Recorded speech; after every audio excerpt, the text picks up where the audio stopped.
Guys, tignan ko kung anong pinagkagawa ko nila dyan sa bahay na nila Hiro at Ken yung parang may, kinukuha na yung kalapate. Kinukuha niya yung cellphone ng kuya ko, guys. Kung ako may gamit ng cellphone ng kuya ko, iniram ko. Kung nandun siya sa labas, tingnan niyo yung guys kung ano ginagawa nila dyan. Yan, tingnan niyo. Huwag niyo makakalimutan pala mag-like, comment, subscribe. At ayan guys, nakuha na nila. Nakuha na nila guys. Ang ganda ng kalapati ng kinuha nila. Babae po pala yan guys.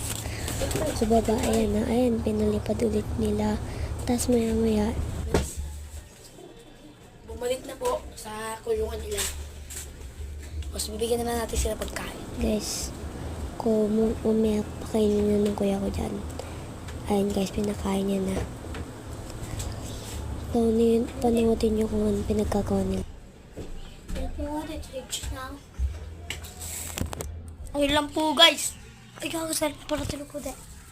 Ayan guys, kinuha yung hinihiro. Bibiba!